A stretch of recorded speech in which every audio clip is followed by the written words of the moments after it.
We are committed, we are committed. ఎందుకు వస్తున్నాం అధ్యక్ష, కొంచెం ఓపిక వినండి.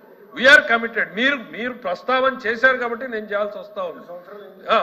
5 సంవత్సరాలు ఒక్క ఇండస్ట్రియల్ ఎస్టేట్ తేకుండా, ఇండస్ట్రీస్ తేకుండా ఇవాళ ఇండస్ట్రియల్ ఎస్టేట్ తరలించారు. ఎందుకు జరిగింది ఎంఎస్ఎంఈ అంటే కేంద్ర ప్రభుత్వం, ఇది కేంద్ర ప్రభుత్వానికి సంబంధించినటువంటి టైఅప్ ఇన్స్టిట్యూట్ అధ్యక్ష. వాళ్ళు ఇన్స్పెక్ట్ చేసినప్పుడు ఇది క్యాపిటల్లో ఉండాలన్నటువంటి సజెషన్ వస్తే సంబంధిత శాఖ వాళ్ళు జీవో ఇష్యూ చేసినప్పుడు ముఖ్యమంత్రి గారి దృష్టిలోకి వచ్చి దీన్ని ఓవరాల్ పిక్చర్ తీసుకుందాం, అబెన్స్ పెట్టండి అని వీళ్ళెవ్వరూ ప్రశ్నలు లేవనెత్తక ముందే గౌరవ ముఖ్యమంత్రి గారు దీని మీద అబెన్స్ పెడుతూ ఆర్డర్స్ ఇవ్వడం జరిగింది అధ్యక్ష. ఈ రాష్ట్రానికి రాయలసీమకి ఏది అవసరమో, ఏది ప్రాముఖ్యమో అనేటువంటిది మేము నిర్ణయం తీసుకుని ప్రజల సంక్షేమం కోసం, అభివృద్ధి కోసం మేము నిర్ణయాలు తీసుకుంటామనేటువంటిది ప్రభుత్వం నుంచి మీ ద్వారా గౌరవ సభ్యులకు తెలియజేస్తున్నాను అధ్యక్ష. రెండవది, సడన్ గా శ్రీబాబు ఒప్పందం గుర్తుకొచ్చింది అధ్యక్ష. 5 ఏళ్లలో 2 సభల్లో ఒక్క రోజైనా శ్రీబాగ్ ఒప్పందం గుర్తుకొచ్చింది అధ్యక్ష.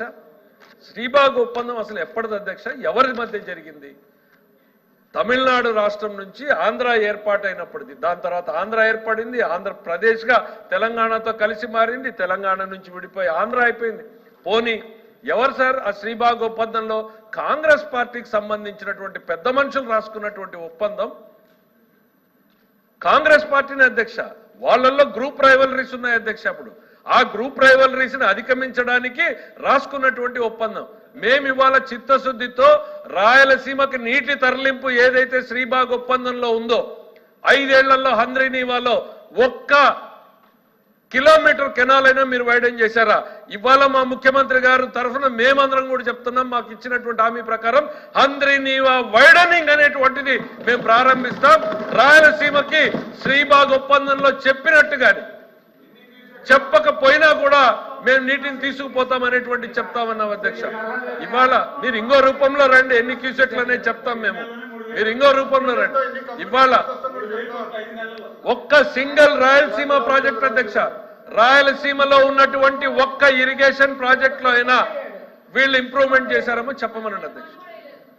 మీరు సడన్ గా రాయలసీమ ఛాంపియన్స్ లాగా మారిపోయి ఎక్కడో ఉన్నటువంటి అంశాలన్నింటినీ తవ్వి తీసుకొచ్చి ప్రజల ముందు మళ్ళీ ఒక రాజకీయ పరమైనటువంటి కోణాన్ని, నేను ఒకటే కోరుతున్నాను, ఇది వేదిక కాదు, ఇది కౌన్సిల్ వేదిక కాదు.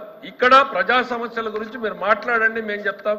మీ రాజకీయ పరమైన అజెండాను తీసుకురావడానికి శాసన మండలిని వేదికగా చేసుకుని ఇదేదో Rayalaseema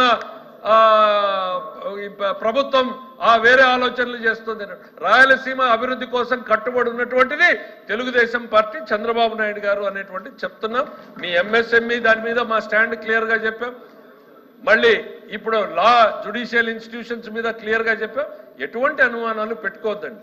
we are committed to Rayalaseema. మీకెంత ఆతృత ఉందో, ఆవేదన ఉందో, అదే ప్రాంతం నుంచి వచ్చిన వాళ్ళం ఖచ్చితంగా మాకు కూడా అంతే ఉంది. దానికన్నా రెట్టింపు ఉందని చెప్తే మీరు బాధపడతారేమో, కానీ డెఫినెట్ గా